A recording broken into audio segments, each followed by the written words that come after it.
Yo tout le monde, ici c'est Chris d'Iconic et vous regardez le 55e épisode du Lifestyle Décodeur. Alors oui, je sais, je t'ai fait faux bon la semaine dernière, mais j'ai fait ça pour prendre un peu d'avance parce que ces derniers temps, c'est vraiment n'importe quoi. Tu vois, je te sors des vidéos en plein milieu de la semaine, tu sais plus où t'en es, tu vois, t'es déboussolé. Donc, on reprend un rythme normal le vendredi soir, ok?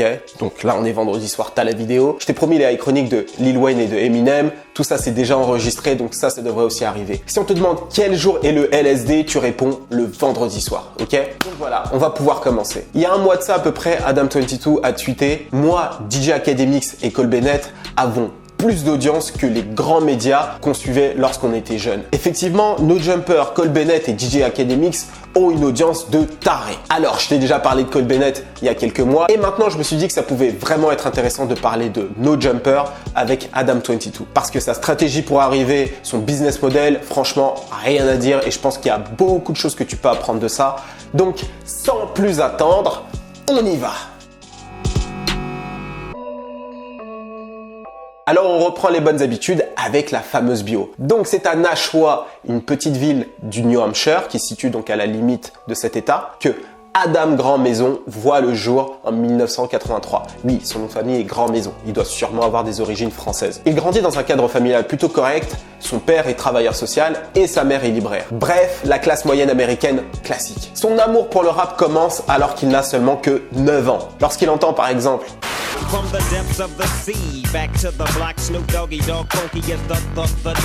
et toute la scène rap du début des années 90. Sous l'influence de son entourage, il se met aussi à écouter du punk rock, notamment Green Day, mais aussi Nirvana. Et après, il va se diriger tout doucement vers la scène hardcore. Je pense notamment à Earth Crisis, Strife ou encore Smashing Pumpkins. Dans son adolescence, il va plutôt se mettre à écouter du rap, on va dire, underground, notamment avec des groupes comme Black Star ou encore Jedi Mind Tricks. Mais sinon, en dehors de la musique, Adam, c'est quel genre de gamin en fait? Il finit régulièrement dans le bureau du principal pour des problèmes de comportement. Et tous les ans, il fait les classes d'été. Alors pour ceux qui ne savent pas, les classes d'été, c'est lorsque tu as eu de mauvais résultats dans l'année et tu dois donc faire une sorte de rattrapage durant l'été. Donc si tu fais ça tous les ans, ça veut dire que tous les ans, tu as des mauvaises notes quoi. Mais attention, c'est pas pour autant que le gamin est stupide, hein. C'est juste que le cadre conformiste de l'école ne lui correspond pas. D'ailleurs, le conformisme, je vais souvent y revenir dans le sujet parce que c'est vraiment quelque chose de central, il a horreur du conformisme. Vraiment, horreur de ça. Et pour ce qui est du cadre familial, Adam n'a pas une relation très saine avec son père. Il s'embrouille énormément. Et les choses vont commencer à se gâter sérieusement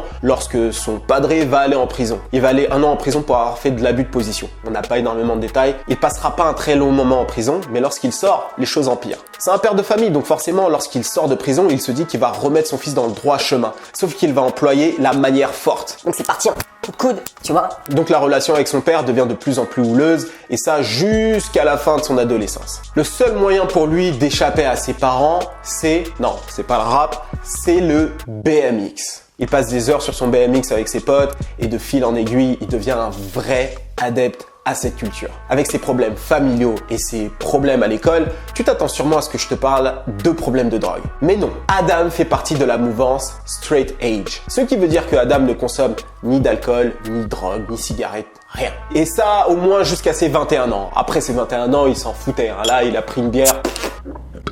C'était terminé, il a mis tout ça à la poubelle. Bien qu'il déteste l'école, après le lycée, il rentre dans un community college sous l'impulsion de sa mère. En fait, c'était le community college où sa mère était libraire, donc forcément, il avait quelques facilités à y rentrer. Et donc, il fait à peu près 2 années dans les études supérieures.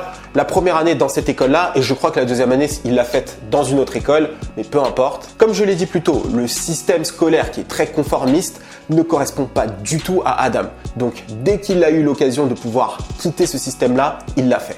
Et qu'est-ce qu'il a fait pour remplacer la fac ?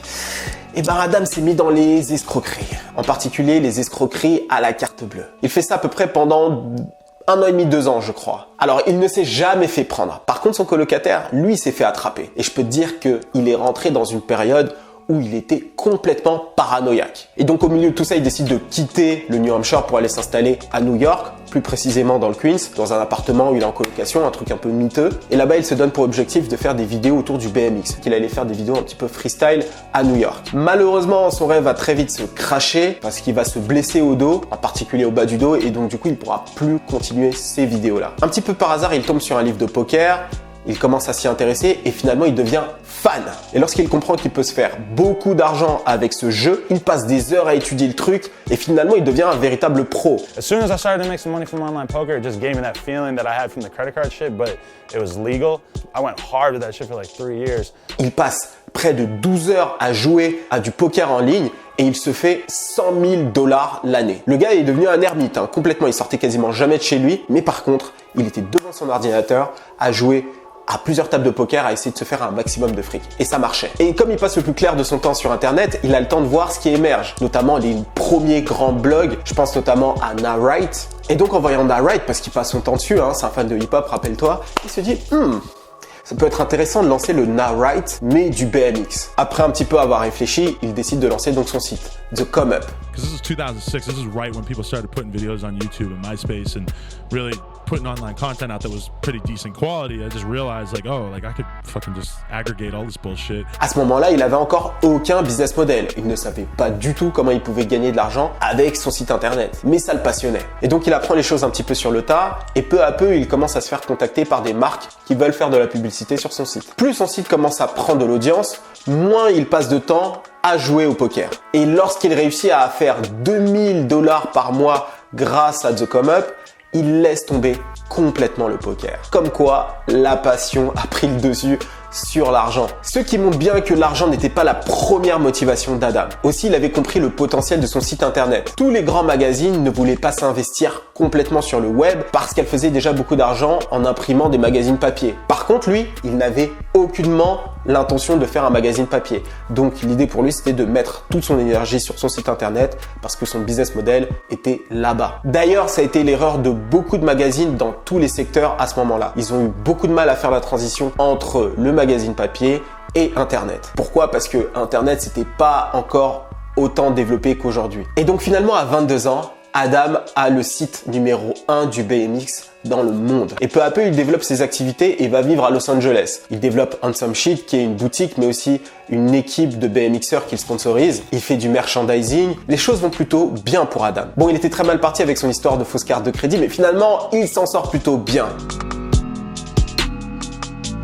Avec toutes ces choses accomplies, il décide de lancer d'autres projets en parallèle du BMX. Toujours en commençant par la création de contenu. Là, on fait un grand bond dans le temps, donc on est à peu près en 2013. Il regarde les vlogs de Casey Neistat, podcast de Joe Rogan ou encore de Combat Jack, et en voyant tout ça, ça lui donne des idées. Il décide de lancer aussi un podcast qui soit hors BMX, qui soit autre chose. Et ce podcast est No Jumper.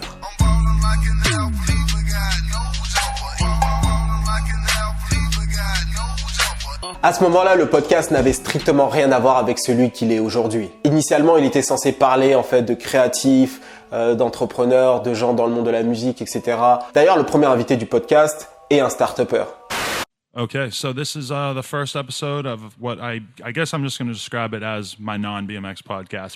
Ça a commencé timidement. Après tout, c'est un nouveau concept et l'audience n'est pas la même. Le premier grand moment pour No Jumper, c'est lorsqu'il invite un pote qui a l'habitude de venir régulièrement à la boutique et qui dort pas loin, Xavier Wolf, donc un rappeur SoundCloud qui a pas mal d'audience. À partir de Xavier Wolf, il y a eu comme un appel d'air sur toute cette scène rap. Et donc très vite, il s'est retrouvé à interviewer Suicide Boys, Pouya, Lil Yachty à ses débuts et très vite, ça a pris une assez grosse ampleur. Mais l'interview qui va l'envoyer définitivement sur la stratosphère, c'est celle qu'il va faire avec, tu sais qui? XXXTentacion.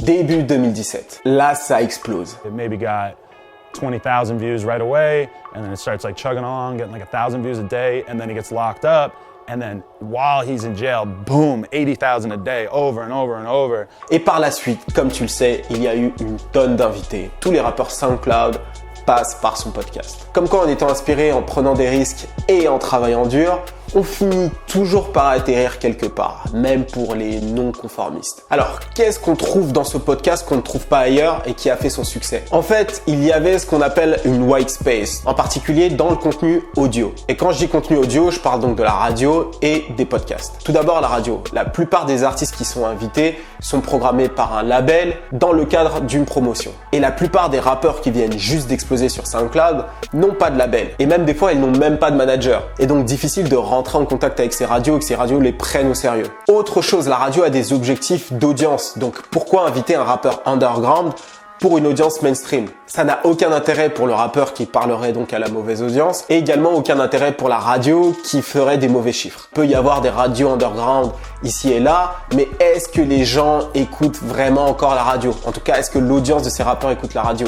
Non, ils sont tous sur Internet. Et donc revenons au podcast. Qu'est-ce qu'on avait comme podcast rap? On avait Combat Jack, Rap Radar ou encore Juan Epstein. Ces podcasts s'adressent un peu à des hip-hop nerds ou alors à une partie élitiste du hip-hop. Ces rappeurs underground ne collent pas forcément à ces podcasts rap. Et donc cette niche n'avait pas encore les plateformes adaptées. Elle était encore très mal couverte. Et c'est pour ça que No Jumper a saisi la parfaite opportunité au beau moment. Le podcast, c'est un format qui est peu structuré, donc pour ces artistes, c'est facile de pouvoir se lâcher, de dire ce qu'ils ont à dire et même de déconner et de faire de la merde. L'objectif de Adam, c'est de sortir de cette interview et que les gens puissent vraiment découvrir ces rappeurs-là, ces personnages. Sometimes just a beat and a guy rapping over it isn't enough to tell the whole story for you. Et c'est comme ça que No Jumper est devenu presque un passage obligé pour les rappeurs SoundCloud qui veulent se faire connaître auprès d'une audience qui pourrait être intéressée par leur musique. Il a créé une plateforme qui correspond à une nouvelle branche du rap avec ses propres codes et avec ses propres dingueries. Shout out to the homie Bunk. Oh my. If I get puked on, that's the ultimate thumbnail. En parallèle des interviews, Adam22 fait aussi des vlogs, énormément de vlogs. Sur la chaîne de No Jumper, on le voit souvent en backstage avec Lil Pump, dans un appartement avec 6ix9ine et des nanas un petit peu bref. Et sur sa chaîne secondaire Adam22, c'est un youtubeur un peu plus classique, où il va faire des réactions, où il va être en vlog, il va se balader, etc. Il va donner son avis sur des nouveaux morceaux, etc., etc. Alors oui, je sais ce que tu te dis, il y a un vrai écart entre Adam et les rappeurs qu'il invite sur son podcast. Mais en quelque sorte, ça reste cohérent avec lui, parce que il se considère comme étant un gamin, et quand tu le vois, tu vois bien que c'est pas un gars de 30 ans, on va dire classique. Il est tatoué un peu partout sur le corps et aussi sur le visage. Quand il a commencé à se tatouer comme ça sur le corps, c'était une façon de se dire « je n'aurai jamais un job normal, donc je n'ai pas d'autre choix que de réussir avec mes passions ». Ça me rappelle Lil Peep qui avait dit exactement la même chose. D'ailleurs, il s'est fait le même tatouage que Lil Peep sur le visage. Et en vrai, il a plein d'autres points communs avec ces gamins. Il prend des stupéfiants comme eux. Bon, là, il a arrêté. Ça fait à peu près 1 an, comme il l'a dit. Et il est en bif aussi avec Russ, comme tous les autres. D'ailleurs, l'un des goons de Russ l'a frappé. Un coup de poing au visage quand il était en train de se faire une manicure. Et dans ses vlogs, on voit aussi sa copine, Lena The Plug. Alors, si tu connais pas Lena The Plug, je te donne un indice. Il y a Pornhub qui lui a remis le prix de la célébrité de l'année. Et c'est pas une actrice porno, je te le dis direct. Mais il y a une chose qu'il faut que tu comprennes, que ce soit à travers son vlog ou encore ses podcasts, Adam22 a compris une chose, c'est qu'il fallait que les gens le suivent pour sa personne. Et là, on revient sur le personal branding. Parce que cette force qui lui a permis de créer une communauté autour du BMX et maintenant autour du hip-hop, peut-être que demain, ce sera autour de autre chose. Put myself in more videos and I started to realize like, fuck, like I'm building up people that care about me.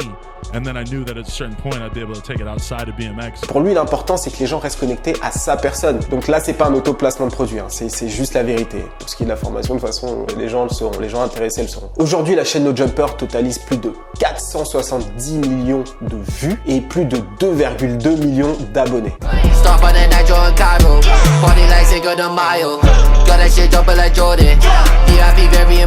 Alors, comme je te l'ai dit, c'est lui qui a créé la plateforme des rappeurs SoundCloud, ok?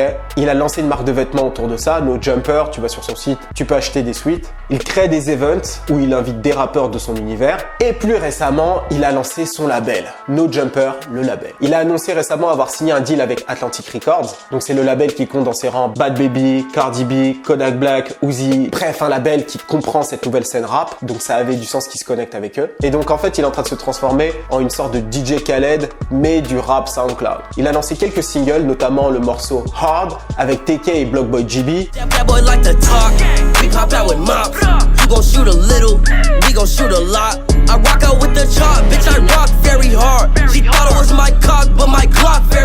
Pendant que j'étais en train de faire le sujet, je suis tombé justement sur un clip qu'il a sorti sur sa chaîne avec un artiste que je connaissais pas, Desto Dub, donc il se peut que ce soit l'une de ses signatures et que son single fasse partie de cette compilation. À mon avis, quelqu'un comme Adam22 va explorer tous les recoins de sa niche, l'exploiter un maximum, faire plein de choses et lorsqu'il aura fini, je peux t'assurer qu'il passera à autre chose. Le personnage de Adam22 est tellement intéressant que ça m'étonnerait pas que plus tard, ils produisent quelque chose pour la télé ou alors pour Netflix. Tu vois ce que je veux dire? Parce que la prochaine étape pour lui, à mon avis, c'est de devenir mainstream. Il en a déjà parlé une fois ou deux, donc ça, il faut le garder en tête. En tout cas, dis-moi ce que tu penses de Adam22, de la musique, de la plateforme qu'il a créée. T'as la barre de commentaires, donc n'hésite pas à donner ton point de vue. N'oublie pas d'aller me suivre sur Instagram. Là-bas, je fais des petits jeux pour trouver les LSD. Et bientôt, je vais commencer à faire gagner des cadeaux comme ça. Si tu veux remporter des trucs, direction Instagram. Tu me suis sur tous les comptes. Celui de Iconic et mon perso IamChris.k.